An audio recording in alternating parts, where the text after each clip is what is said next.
Well, well, well. They don't tell you this openly, but the highest ranks already whisper your name with a strange kind of reverence. They can't explain it, yet they bend to it. They've studied power in every form: money, armies, technology, influence. But none of those categories fit what radiates from you. What they found is a frequency, a charge in your presence, an electricity that refuses to be pinned down by charts or classified in databases. That's why they gave it a name: Dark Cat Energy. Not because it's sinister, but because it's unpredictable, agile, and untouchable. You move like you were coded outside the blueprint they enforce. You're the one walking through corridors as if you already know where every trap lies. And no matter how silent or hidden you think you are, they feel the shift when you pass by. It leaves generals second-guessing, politicians pausing mid-sentence, and psychologists erasing whole sections of their reports. They know what they're looking at isn't normal. They're staring at something governments can't regulate and commanders can't break down into strategy. The strange part is how quickly this shifted from curiosity to worship. These people, the ones who usually scoff at superstition, who laugh at rituals and beliefs, they started circling your name like disciples. At first it was private, a senator telling his confidant that being near you felt like standing in the eye of a charge he couldn't explain. A defense strategist whispering that you remind him of omens once feared in ancient battlefields. But the whispers grew legs. Soon high ranks began requesting to be in the same room as you, not for deals, not for politics, but to see if what they heard was true. And every time, the reaction was the same: awe disguised as research, fascination hidden as inquiry. The reports got filed away with heavy red stamps, but the truth leaked through. Your presence was being studied like it was radiation. It couldn't be touched without changing the handler. And that shift wasn't subtle. It made leaders doubt themselves. It made directors question their roles. And the one detail they couldn't stop recording was this: instead of you adapting to them, they adapted to you. That's what terrifies them most. You weren't born inside their ranks.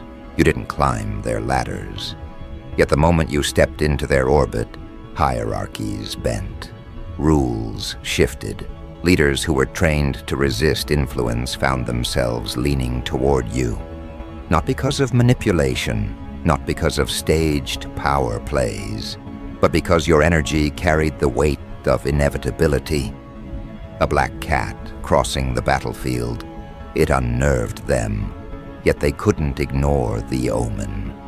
And when men trained to command start feeling like followers, the structure itself trembles. That's the stage we're standing on right now. A place where admiration has grown into worship, and worship has mutated into dependency. But with dependency comes fear. And fear is what calls in the agencies, because worship at the top is always seen as threat by those in the shadows. The CIA isn't watching you because of what you've done, but because of what your presence alone has ignited. Their job isn't to celebrate. Their job is control. And when they see senators, generals, and prime ministers secretly bending toward the charge you carry, they recognize danger. Not a gun, not a bomb, not an attack. Something worse. An energy that destabilizes the chain of command without firing a single shot. That's why their files on you don't look like traditional surveillance logs.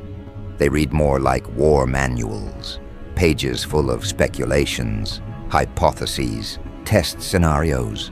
What happens if you're left unchecked? What happens if this influence spreads? What happens if this dark cat unpredictability multiplies beyond you? They treat it like contagion, like wildfire, and their solution: strike first, contain later. But here's the paradox they're choking on. Every strike they plan only proves your power. If you were irrelevant, they wouldn't mobilize entire units just to keep track of you. If you were average, your name wouldn't be marked in red across internal channels. The very act of labeling you threat confirms what the high ranks already knew. You've transcended the categories they use to measure people.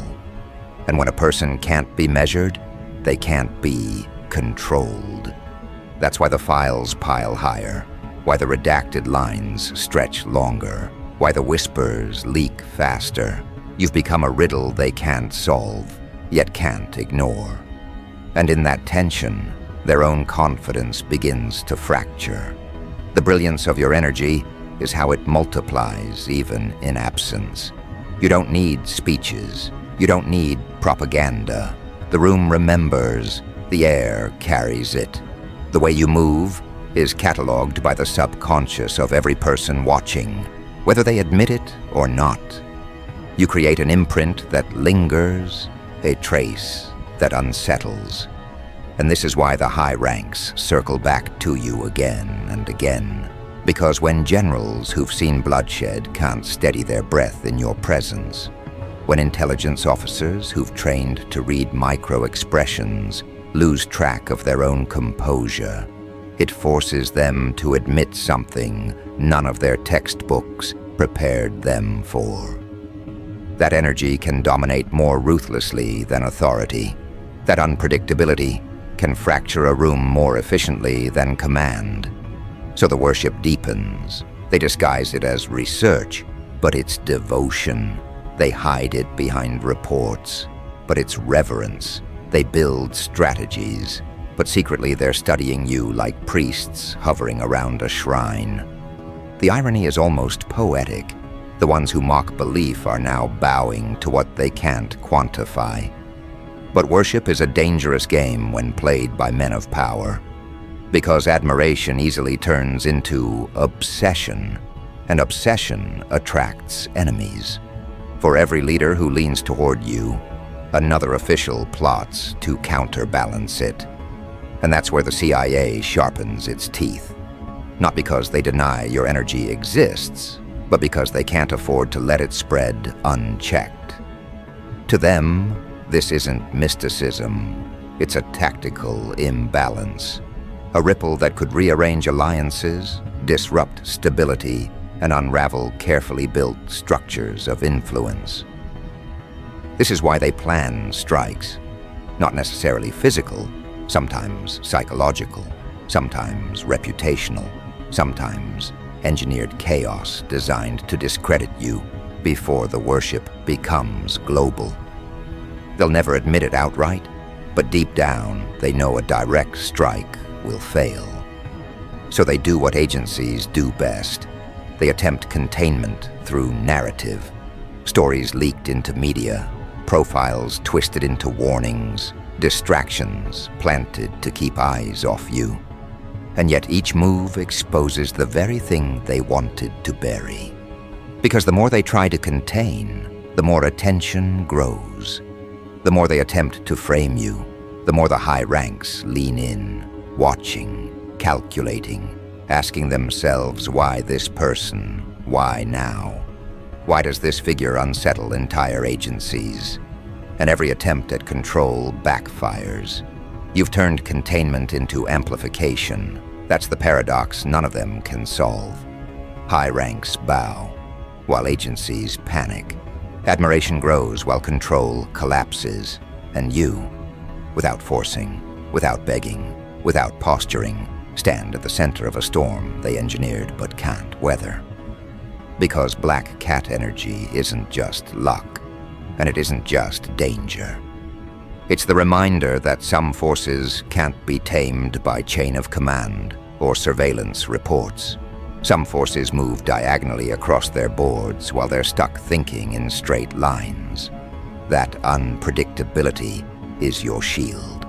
That unpredictability is your weapon. And whether they worship or strike, every step they take only confirms one thing: the balance of power is shifting, and it's shifting toward you.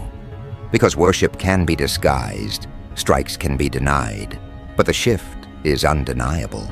It's already begun to ripple into politics, military strategies, even cultural movements. They thought they could study you quietly. They thought they could contain you discreetly. But the truth always leaks, and now it's spreading faster than their control can keep up with. The paradox of worship and strike is reaching its breaking point. The high ranks bend lower, the agencies grow louder, and in the middle stands you, untouchable, unreadable, unstoppable. And this is just the beginning of the confrontation, because when reverence collides with control, when worship clashes with fear, when high ranks celebrate you, while agencies sharpen their knives, the next phase won't be quiet. It will escalate. And escalation is where the truth finally surfaces. You see, worship is never stable. Once it spreads beyond closed rooms and quiet whispers, it begins to ripple into structures that were never meant to bend. Senators might admire quietly. Generals might call it instinct. Scholars might brand it as rare charisma. But once these same figures begin adjusting their decisions around you, bending protocol because they sense something in your orbit, the balance of power tilts. That tilt doesn't stay hidden. It radiates outward, destabilizing every chain of authority it touches. And that is when the agencies move. Not because you threatened, but because others have already placed you on a pedestal too dangerous for them to ignore. Escalation begins when worship becomes measurable. It starts with patterns. A diplomat who vetoes a deal because your name crossed his mind. A Security Council member who reverses course after hearing you mentioned in conversation. Decisions no longer belong to them. They are refracted through your presence. That's what terrifies agencies like the CIA. They've seen dictators rise, leaders fall, movements surge, and rebellions collapse. They know the signs of influence before it becomes uncontrollable. And you've crossed into that territory without needing speeches, without needing banners, without needing an army. That is why their files on you aren't just observation. They're countermeasure manuals. Pages filled with, if this happens, then respond this way. Because once high ranks lean too far, the agencies lose grip. And losing grip means chaos. To understand why they're sharpening their knives, you have to understand the contradiction they live with. On one hand, top minds in politics, military, and research circles revere you as though you're carrying a code beyond comprehension. On the other hand, agencies are tasked with protecting stability at all costs. Reverence destabilizes, worship distracts. The image of you as untouchable rewrites the hierarchy they've been building for decades. And here lies the fracture. The same person admired by senators is classified as a potential national threat in intelligence meetings. The same individual leaders bow toward is being targeted for containment.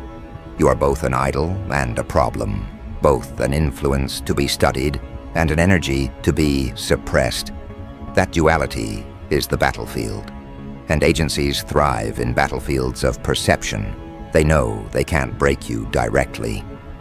No bullet can erase what you represent. No operation can wipe out the imprint you leave behind. So they shift focus to optics. They begin crafting narratives, planting seeds of doubt, designing campaigns that aim to control how the public sees you. They want to shift your energy from revered to dangerous, from celebrated to feared. If they can't control your presence, they will try to control the story around it. But here's the irony.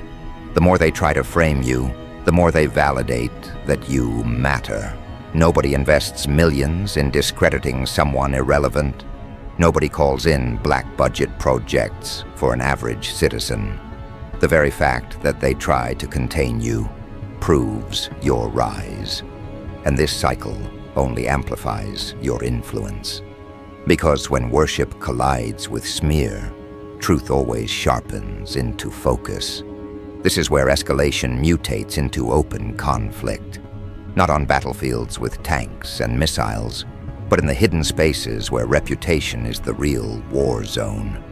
Leaks, dossiers, false scandals, engineered narratives, they'll use every weapon in their arsenal. They want to cut your influence before it becomes untouchable. Yet every move they make is transparent to those who've already felt your energy. Generals don't forget what they sensed in your presence. Scholars don't unlearn the shift they felt. Diplomats don't unsee the power in your orbit. So when the CIA sharpens its blade, the high ranks only clutch your name tighter, as if protecting it from being erased. Their reverence strengthens in direct proportion to the agency's hostility. You've created a paradox so powerful, it destabilizes both worshippers and controllers alike. And this paradox begins to bleed outside restricted rooms. Whispers turn into media leaks. Journalists, hungry for intrigue, catch the scent of suppressed reports. Stories circulate, half-truths, rumors, speculations. Your name spreads faster than their containment can handle. For every narrative designed to weaken you, another emerges framing you as the one governments fear most. And fear is a magnet. The masses start to pay attention. Questions surface. Why does the CIA care about this person? Why are top officials revering what they don't explain? Why are governments so desperate to control a figure they claim isn't dangerous? The contradictions create curiosity, and curiosity creates fire. Fire that burns through secrecy, fire that illuminates the truth they wanted hidden.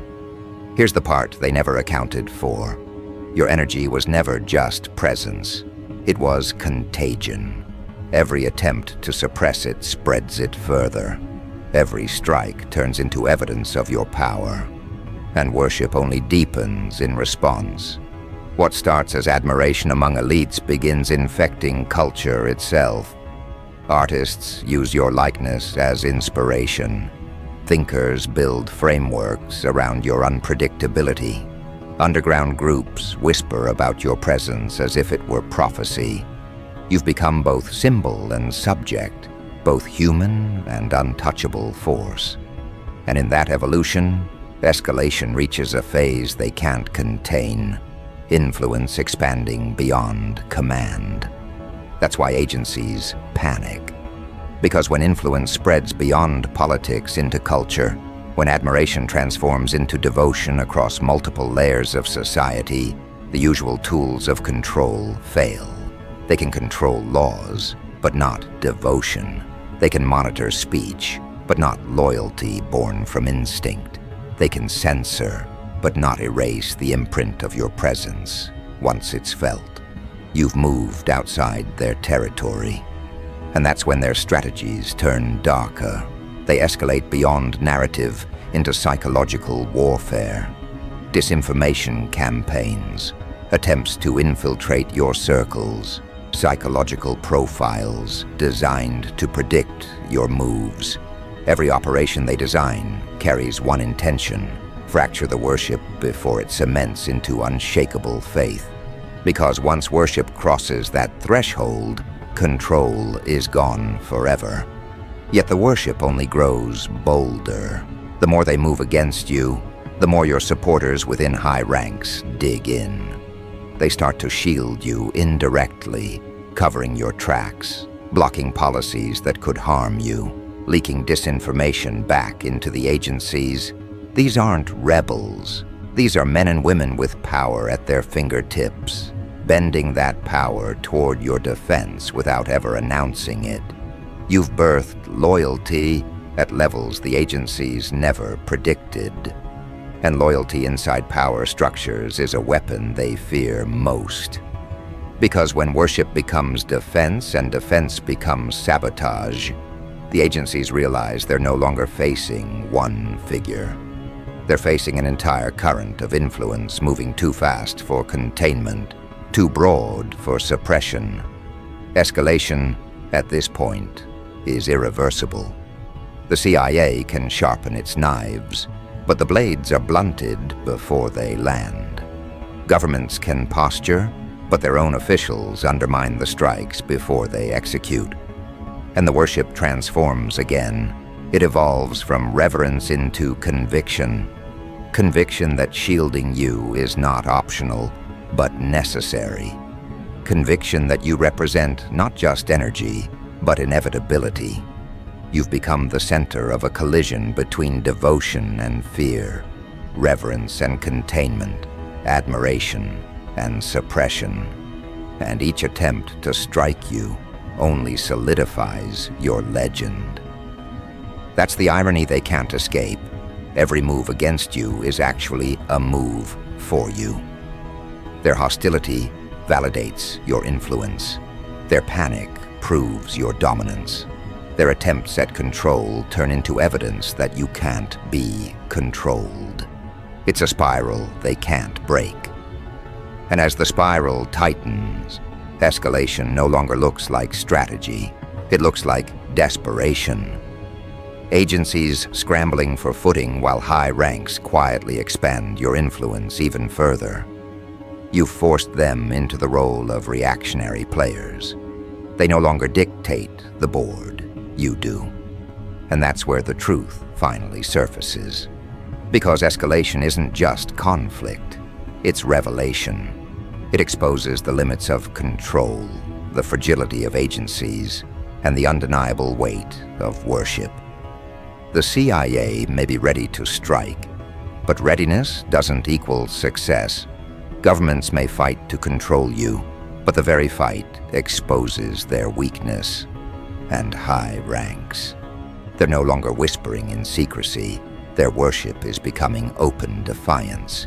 You've shifted the entire landscape without lifting a hand, without commanding an army, without staging a rebellion. Just by being what you are, you've forced the world to admit that power isn't always built. It's carried. And that realization is spreading.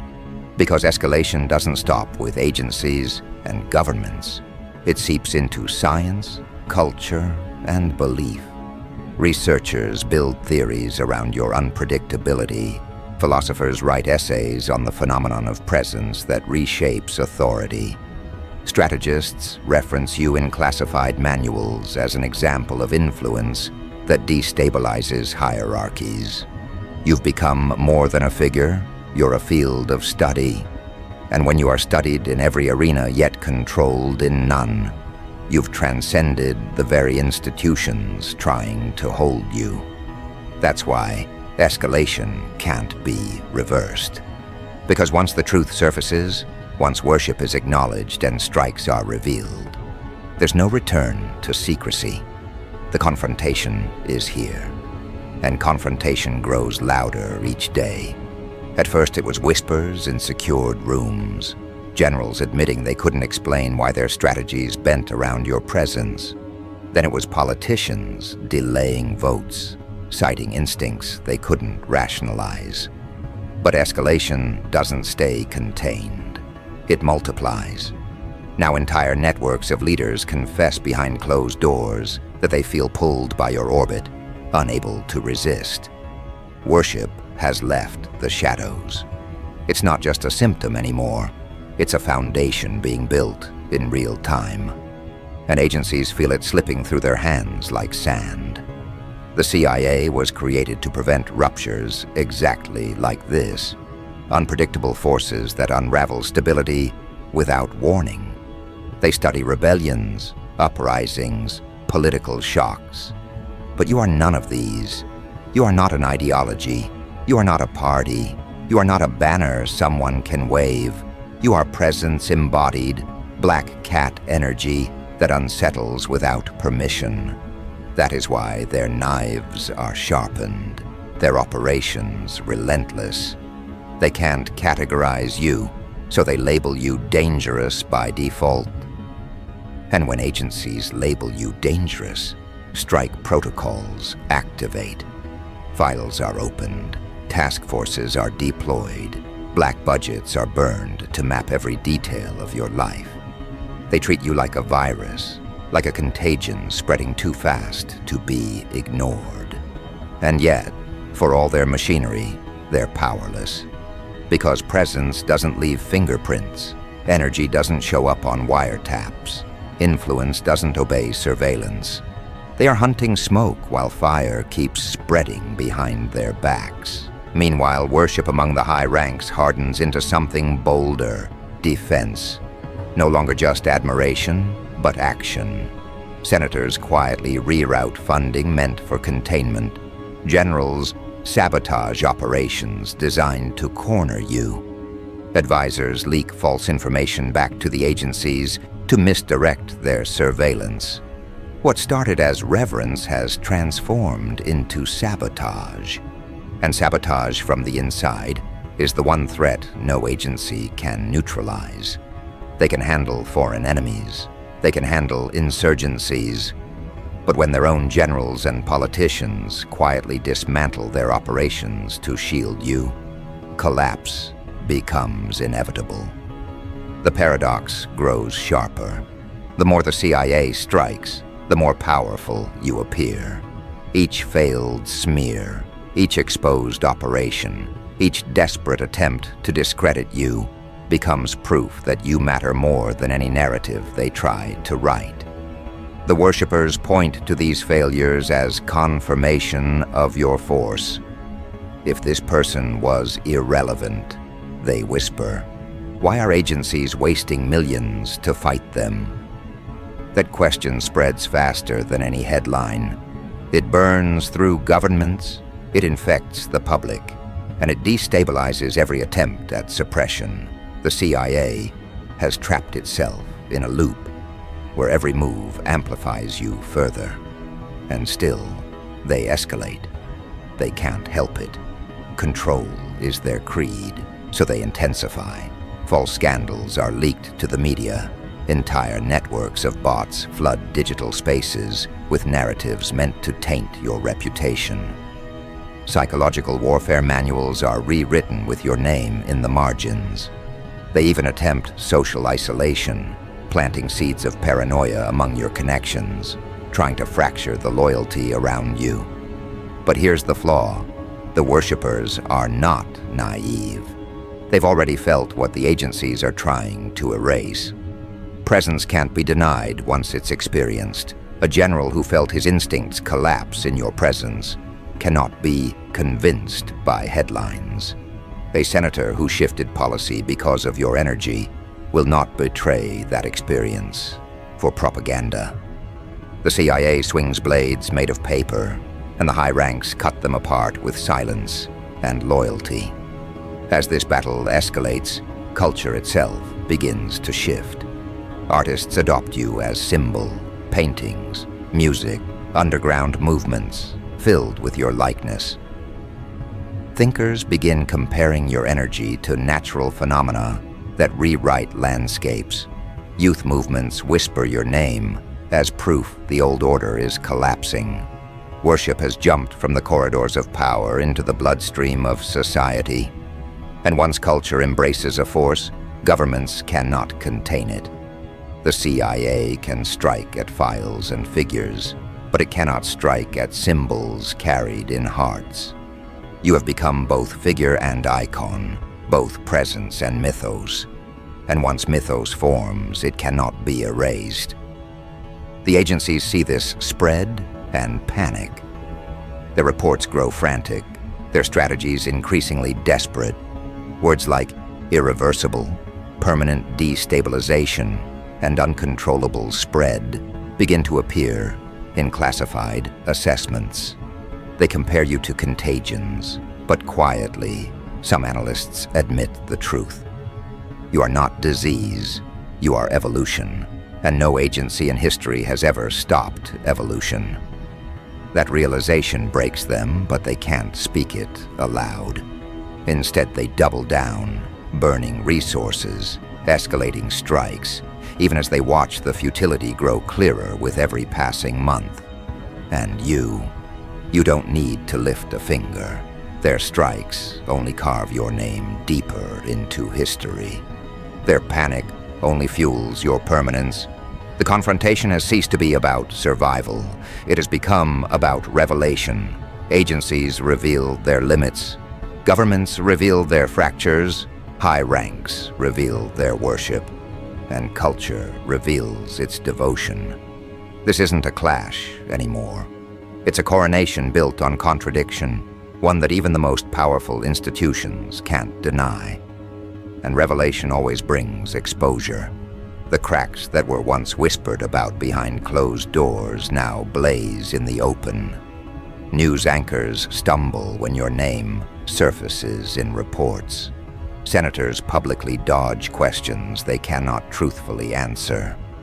Former intelligence officers, frustrated with the futility of operations, begin leaking details to journalists, failed missions, buried reports, entire task forces redirected to control a single person. Each leak doesn't weaken you, it immortalizes you. Because what does it say when entire agencies designed to topple governments can't even contain one unpredictable presence? It says the hierarchy they worshipped has already collapsed, and something new stands in its place. But the CIA, stubborn as ever, refuses to retreat. They escalate once more, this time into deeper psychological warfare. Black projects emerge. Experiments designed to simulate your influence, algorithms built to predict your moves, simulations crafted to break the loyalty of those around you. They try to engineer counter-presences, decoys, figures who can mirror your energy and siphon away attention, yet every attempt falls flat. Their simulations feel hollow. Their decoys are exposed instantly. Because energy can't be fabricated in a lab, and presence can't be replicated by design. Black cat energy isn't technology, it's inevitability. And so their projects crumble into wasted billions, proof not of their genius, but of their desperation. Meanwhile, the worshippers grow fearless. No longer content to protect you quietly, they begin challenging the agencies openly. Generals refuse to allocate forces for operations. Politicians leak classified budgets meant for your containment, exposing corruption in televised hearings. Scholars ridicule the agency's failed strategies in academic circles. What was once reverence has transformed into revolt. And revolt from the inside is always deadlier than rebellion from the outside. The CIA, built to control, finds itself controlled by the very people it once commanded. Its reach shrinks, its credibility fractures, and every strike it launches ricochets back as proof of your dominance. This is the collapse phase. Collapse doesn't always look like explosions or assassinations. Collapse is quieter, crueler, more absolute. It looks like trust evaporating between allies. It looks like institutions eating themselves from the inside. It looks like leaders, once united in command, now divided by worship and fear. Collapse is when agencies keep moving pieces across the board, not realizing the board itself has been flipped. And right now, collapse is their only trajectory. Because worship doesn't negotiate, and presence doesn't retreat. The confrontation has already crowned its victor, you. And culture keeps spreading your influence further. Art transforms you into symbol. Underground networks treat you as omen. Youth movements chant your name not as rebellion, but as recognition. Social theorists redefine leadership itself around the unpredictability you embody. You are no longer just the subject of classified files. You are the pulse of a generation. And when culture shifts, politics bends. Governments that once fought to contain you begin quietly aligning with you instead. They adjust policies, restructure laws, and soften their stance, not because they admit defeat, but because ignoring you is impossible. Influence has outgrown control. But here lies the irony that haunts every agency operative awake at night. They didn't create this confrontation. You did. Not by striking, not by fighting, but by existing in a way they cannot decode. They can predict rebellions. They can infiltrate insurgencies. They can neutralize enemies. But they cannot defeat presence. And every failed strike has driven them deeper into exposure, until the world sees them not as protectors of order, but as desperate architects of suppression. Their credibility dies with every attempt. Your legend grows with every failure. The balance has inverted completely. This is where escalation reaches its breaking point. The CIA, drained of resources, embarrassed by leaks, and betrayed by its own high-ranking worshippers, stands exposed. The very leaders who once fed them intelligence now starve them of access. The very politicians who once approved budgets now slash them into irrelevance. The very generals who once obeyed orders now sabotage them in silence. And yet, you don't lift a hand. You don't need to. Their unraveling is the loudest proof of your supremacy. Because true dominance isn't destroying your enemies, it's watching them destroy themselves, trying to cage you. And now, the worship becomes open declaration. Leaders speak your name with reverence in public. Scholars cite your presence as the factor no model can dismiss. Journalists frame you not as threat, but as catalyst. And ordinary people, seeing both worship and strike collide, come to one inevitable conclusion. You represent something larger than institutions, something even governments must yield to. The confrontation that began in secrecy has ended in exposure, and exposure has rewritten the definition of power itself. Here is the truth carved into history. High ranks worship your dark cat energy, not because they were persuaded, but because resistance collapsed the moment they felt it. The CIA struck not because you were weak, but because you were untouchable. Governments fought to control you, not because you were chaotic, but because they knew ignoring you was suicide. Every worship, every strike, every confrontation, all of it, converged into one reality, that you've transcended every system they built to contain you. The story no longer belongs to them, it belongs to you. And no agency, no government, no strike will ever reclaim that truth.